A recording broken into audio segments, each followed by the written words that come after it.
I've been using the iPhone 13 Pro for almost 5 months now, and how can I say this? The iPhone is boring. A quick recap of my phone journey. The first smartphone I ever had was the iPhone 4.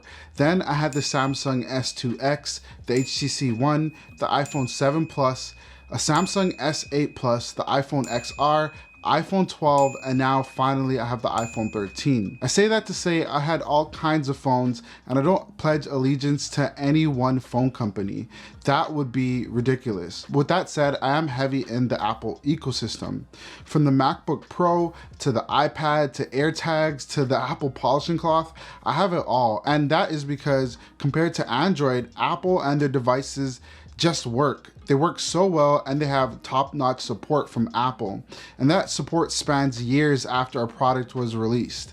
But at this point of my smartphone journey, if you want to call it that, I'm growing bored of my current phone. I have the iPhone 13 Pro that I've been using since it came out, and I've been using it as my daily driver for all things phone related. Social media, texting, and phone calls, the basic things. That's what I use the iPhone for. And while iOS is the safest option if you want a phone that just works well, I'm growing bored of it. Case in point one, let's look at the home screen layout. It has essentially looked this way for years, and while Apple did change the icons, there's no easy way for you to set up or customize your home screen. Okay, you can create shortcuts, but that may be confusing for the average user. I don't think a lot of people know how to do that.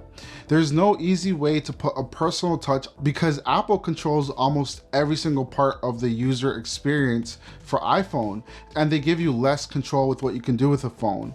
For a lot of people, this isn't a problem. You probably don't even know. But I do know, and it's getting kind of stale on me. The iPhone is also lacking a bit when it comes to design. Yes, it's actually stunning to look at, and Apple has definitely took an if it ain't broke, don't fix it approach. But if you really compare how iPhones have looked in the last decade, there's not much improvement when it comes to design with these newer iPhones. The iPhone still looks iconically like the iPhone, whereas if you look at the Samsung phones and what Samsung has gone through with their designs, it's just night and day. The iPhone still looks iconically like the iPhone, whereas Samsung's has gone through different designs every few years. Apple, on the other hand, just decides every few years if they want to add metal or glass, or they want the phone to be thicker or thinner and more slippery. That's pretty much it though. There's not real change in terms of designs. Look at the Samsung Z Flip, which really stands out in terms of design. It just looks completely different than any other phone out there. When it comes to the features, Apple also refuses to add any real pro features to the iPhone 13 Pro. Yes, there's ProMotion and an extra telephoto lens, an extra battery life, but what are the major pro things that you can do on the iPhone Pro that you can't do on the iPhone 13 or the iPhone 12? When you look at Samsung, they have Samsung DeX, which allows you to plug in and use your phone more akin to a desktop computer than a phone itself. And you're gonna get some real work done on that thing if you choose to. But on the iPhone 13 Pro, you can zoom into your pizza for the world to see.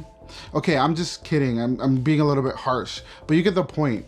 I do wish and challenge Apple to make the iPhone 14 live up to the Pro name by giving it some kind of feature that really sets it apart from the competition. Now, don't confuse this video as a rant. I totally understand the fact that I can literally choose any phone I want, and no one is forcing me at gunpoint to stay with Apple. Or are they?